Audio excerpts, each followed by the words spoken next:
It's Friday, June 13th, 2025, and tomorrow, Saturday the 14th. Well, it's shaping up to be a day the U.S. has really been watching for months now. Yeah, it really is. We're looking at potentially one of the largest single-day mobilizations in quite some time. It's being called No King's Day, this nationwide wave of demonstrations. That's the name catching on. And our mission here, for you, is to take this stack of sources we've gathered and really dig into what No King's Day actually is. Right. Who's organizing it? Why this date, June 14th? What are they hoping to, achieve? Exactly. We want to get past the noise, get to the core insights from the material we have. And right away, the sources point to this group, the 5D501 movement. Okay. And also how this date, June 14th, is just packed with symbolism. Multiple layers, even clashing symbols, all feeding into this. Okay, let's start there then. This No Kings idea. Yeah. Where does that come from, according to the sources? Well, the sources trace it back to a growing number of groups, activists, but also just everyday people. And what's the concern driving it? The main thread seems to be worries about executive power overreach, a sense that democratic norms are being disregarded by the current administration. That's how the material frames it. And the name itself, No Kings. That obviously jumps out. Very historical feel. Oh, absolutely intentional. It's meant to evoke the American Revolution, that whole spirit of rejecting monarchy, tyranny. Right. There's a direct quote from organizers in the sources. They want to say, no thrones, no crowns, no kings. Framing it as pushback against acting like a king, essentially. Exactly. That's the characterization they're putting forward. And the group organizing, the 50501 movement. That name sounds symbolic, too. It is, yeah. It breaks down pretty simply. 50 states, 50 protests, one movement. Ah, okay. So that points to their strategy. Precisely. The sources really emphasize this commitment to decentralized action, spreading out across the whole country. Not just concentrating in D.C. or New York. Right. Showing up everywhere. The idea is impact through sheer breadth. And the sources note this movement came together specifically around protesting second Trump administration policies. They started organizing these No Kings rallies back in February 2025. And is it just them? Or are other established groups involved? No, it's definitely not just 50501. The sources mention major players like Indivisible, the ACLU. They specifically cite ACLU Illinois as an example. So established organizations are backing this or organizing locally? Yeah, involved in supporting and organizing events in different places. Okay, let's get into the date itself then, June 14th. This seems, like you said, packed with meaning. What are the layers here, according to the sources? It's really central. First off, and maybe the most direct point, it's President Trump's 79th birthday. Okay, so the protests are deliberately timed for his birthday. Explicitly positioned as a counter-narrative, Right. A rejection of celebrating his leadership on that day. That's layer one. Got it. What else makes June 14th significant? Well, June 14th is also Flag Day in the U.S. Right, honoring the American flag. And the sources show the movement is trying to sort of reclaim that symbolism. They quote organizers saying, the flag doesn't belong to President Trump, it belongs to us. Interesting. So it's a statement about patriotism, about who the flag represents. Yeah, trying to separate national symbols from the current administration as they see it. And then there's a third major event happening that day. A big one. It's the U.S. Army's 250th anniversary. Okay, an anniversary. Yeah. But the sources suggest this one's different. Yes. They emphasize that President Trump has reportedly ratcheted up this anniversary into a very large, very expensive military parade planned for Washington, D.C. A military parade in D.C. Yeah. Do the sources give any specifics on the scale? They do. Reports mention hundreds of military vehicles, aircraft, thousands of soldiers marching, big production. And the costs? The estimates cited range quite a bit, but somewhere between $25 million and $45 million. Wow. Okay, 25 to 45 million. That's substantial. And how do the No Kings organizers view this parade based on the material? The sources report their view is pretty critical.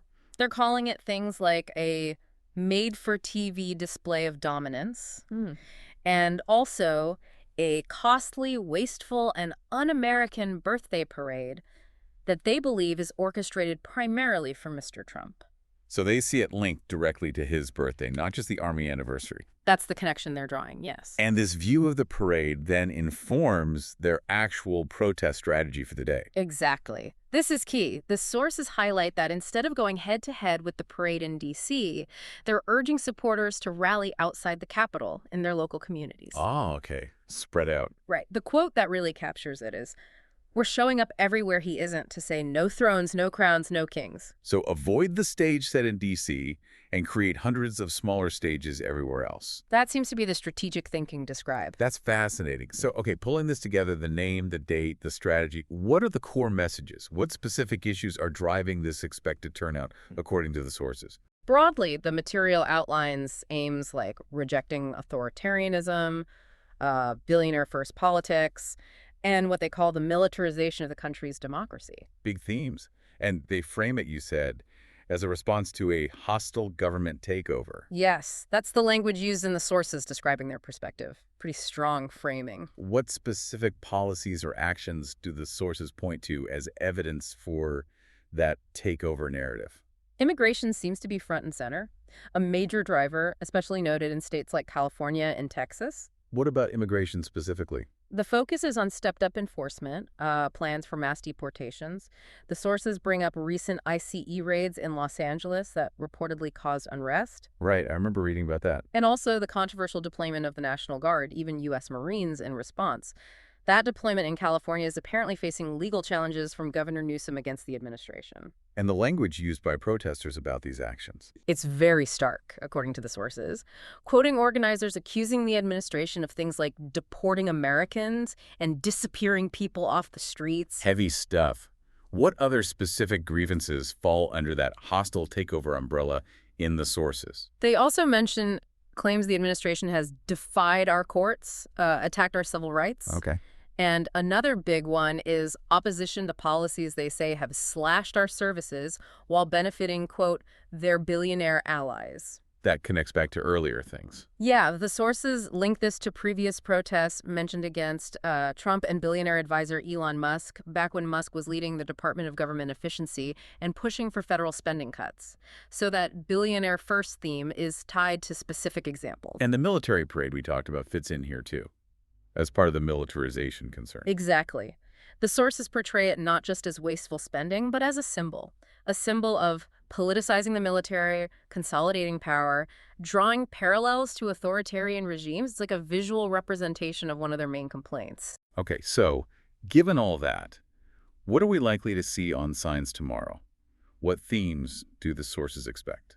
The sources actually list some anticipated slogans. You'll likely see the main ones. No thrones, no crowns, no kings, obviously. Right. Also things like democracy, not dictatorship, hands off our rights, and reflecting the immigration focus, free families. This sounds absolutely massive in scale. What are the sources projecting in terms of numbers and locations? The numbers are pretty staggering, potentially. The sources suggest this could be one of the largest single-day mobilizations since Trump returned to office. How large are we talking? Nearly 2,000 events planned, that's the reported number, across more than 1,500 cities. 1,500 cities. In all 50 states and the Commonwealth, millions of people expected to participate. Millions. Wow. Okay, so where are the sources pointing as potential hotspots or areas of high activity? Several places are highlighted. Los Angeles is definitely one. Seems to be a focal point because of those ICE raids and the troop deployment controversy we mentioned. So protests expected downtown LA and in specific communities. Yeah, downtown, but also places like Paramount and Compton are mentioned as affected communities expecting activity. Chicago came up earlier too. Yes, Chicago. Sources mention Indivisible Chicago, ACLU, Illinois, organizing a big rally and march at Daley Plaza. And the city's already seen related protests recently, so there's existing tension. Any other key cities flagged in the material? Boston has mentioned multiple events, one timed with the Pride Parade. San Diego, a central event at Civic Center Plaza. Seattle is another one. Why Seattle? Protests planned in Cal Anderson Park and UW Red Square. And there are ongoing reported tensions between Governor Bob Ferguson and the administration over potentially sending the National Guard there, too. In Philadelphia, that's the flagship event. Sounds important. It does. The sources say Philly, birthplace of the Declaration of Independence, was deliberately chosen. Why? To create a symbolic contrast with the D.C. military parade, framing their protest as aligned with America's founding ideals, essentially. It's interesting that the sources say this isn't just happening in the usual major coastal cities. Events planned in more conservative states, too. Absolutely. The sources make a point of this. They cite local news reports confirming events and preparations in places like Texas, Oklahoma, Georgia, Kentucky, Nevada, North Carolina, Ohio, Tennessee. So truly nationwide, across the political map. That decentralized approach seems very real based on the reports. Okay, so with millions expected, events everywhere, Yep. what's the official stance from the organizers on violence, and how are police preparing? The sources stress this. The 5501 movement and No Kings organizers are publicly committed to nonviolence, strongly. What are they telling participants? Their communications urge people to seek to de-escalate any potential confrontation, to act lawfully and very explicitly. No weapons at the events. That's a clear instruction mentioned. But despite that call for peace, law enforcement sounds like they're on high alert. Yes, definitely. The sources indicate agencies across the country are preparing.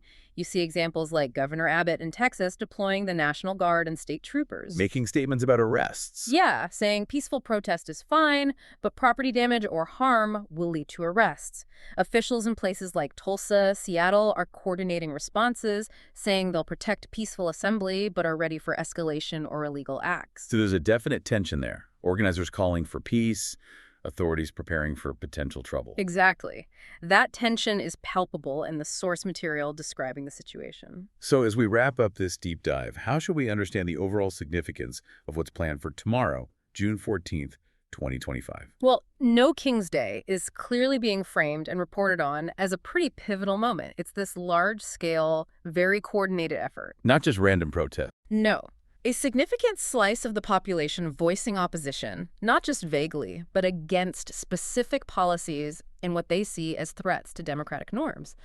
And that symbolic backdrop, the president's birthday, Flag Day, the big military parade, it creates this really unique, potent context for it all. Yeah, that collision of dates and events is striking. It feels like there's a lot of inherent tension baked into the day, doesn't it? Absolutely. You've got the organizers stressing peace, nonviolence, decentralization. Butting up against this heightened law enforcement readiness and these underlying tensions, especially around immigration. Yeah. Troops. Right. It means tomorrow will be watched very, very closely. How does it actually play out on the ground in 1,500 different places? It really makes you think, doesn't it? Considering that historical name, No Kings, and that specific strategy showing up everywhere he isn't, decentralizing everything, what might this whole approach signal about how political dissent is evolving? You know, in the digital age, with this kind of networked organization, is it just about the specific policies, or is there something more fundamental changing in how people push back? That's a great closing thought. It's definitely something these sources prompt you to consider, looking beyond the immediate events of tomorrow. What does this model tell us moving forward?